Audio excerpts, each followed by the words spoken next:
Greetings from my home, not too far from Marriott International's corporate headquarters in Maryland. I'm so glad that in the midst of this world health crisis, we as a global industry have set aside time to focus, collectively, on strategies for promoting tourism. I know it's top of mind for all of us. Thank you, President Liu, Director Sobhani, President Dai, distinguished business partners, and the many conference organizers for bringing us all together during this unprecedented time. There's no question we need each other now more than ever, for encouragement, for inspiration, and for consensus on setting industry standards. I appreciate the theme of this year's conference, Rise with the Tide. To me, that phrase means so much. It is part hope and part fact. We are all watching the green shoots, particularly in China, and nurturing them with the hopes that this tide will begin to wash over the world. At the same time, we know that the resilience of our industry will lift all boats, just as it has done after other significant challenges.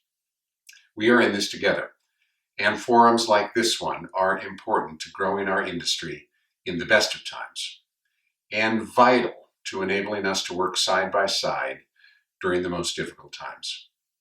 So, I thank you for allowing me to be a part of the conversation today. Before I go further, I want to talk for a minute about the green shoots we are seeing in China. They are giving us encouragement and a view into the path forward. At the peak, we had about 90 of our 350 hotels closed in China. I'm happy to report that all of our hotels have reopened. I say that with great pride. As you know, we are not in an industry that is designed to be closed. We are open 24 hours a day, 7 days a week. So to close our hotels was difficult on so many levels. But more than hotels being open, we are starting to see business return. We reached 40% occupancy in May. I never thought I would celebrate a number like that, but I know you all can appreciate how significant that is coming from the dramatically lower levels of business we had earlier this year. Not surprisingly, we are seeing a return of domestic travel first. Until restrictions on travel are lifted and greater confidence about safety spreads, the long-haul international travel will be slow to come back.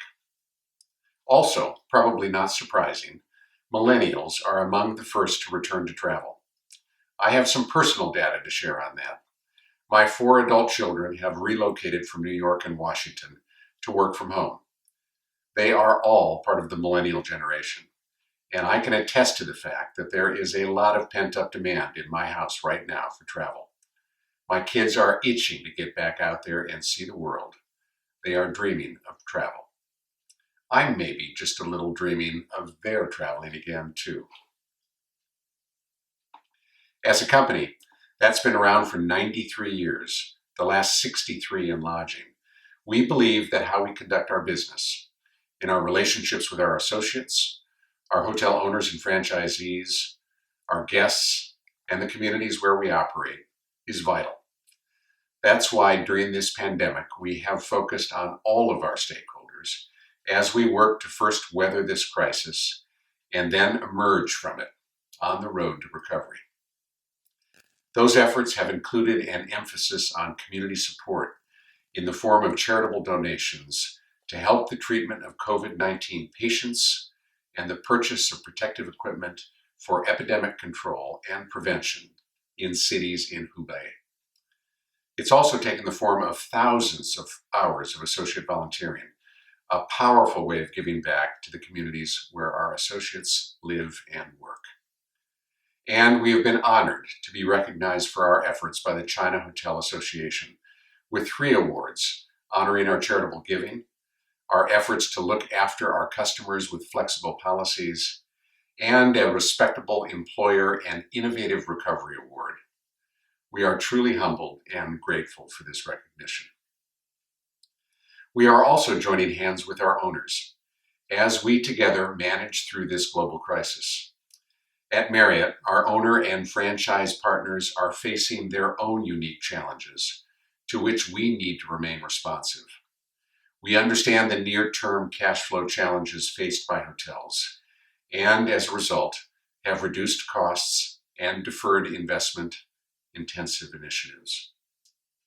We also have in place robust, proactive business recovery plans that cover the realistic phases of the return to travel. We are also focused on our associates. Our people will be the driving force behind both short-term recovery plans and our continued long-term success. Our priority is to preserve jobs where possible.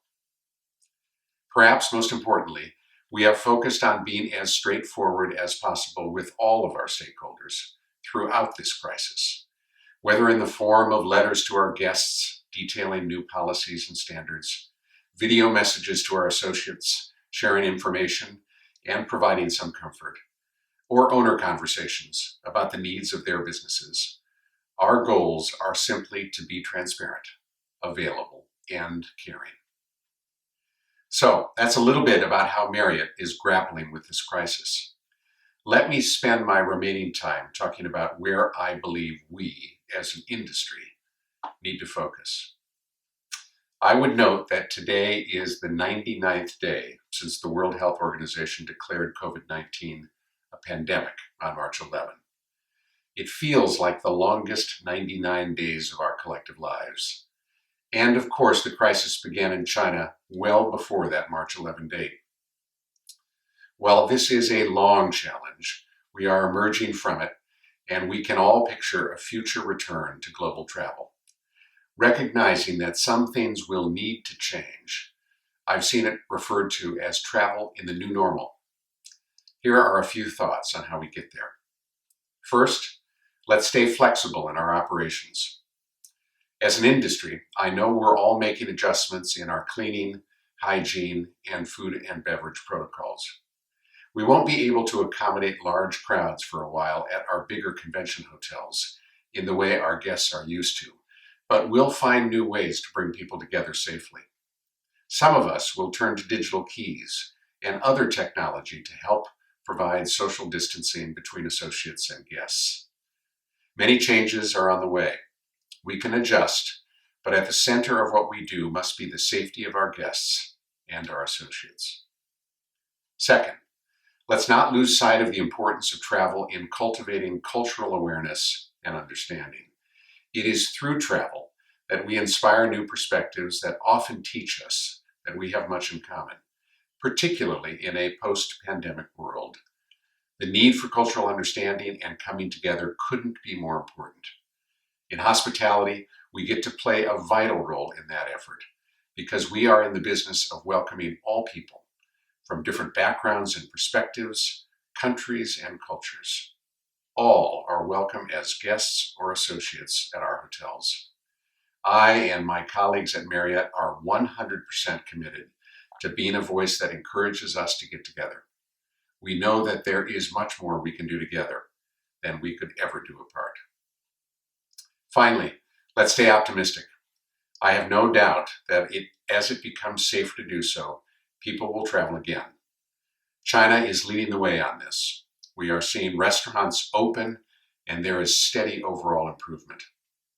Around the world, everyone is watching China with great hope. We are all excited about the positive trends we've seen in recent weeks, but we must reopen gradually and responsibly, with the health and safety of our employees and guests always our top priority. As you celebrate the 20th anniversary of the China Cultural Tourism Global Forum, I send you my wishes for a great conference. We are living in complicated and challenging times.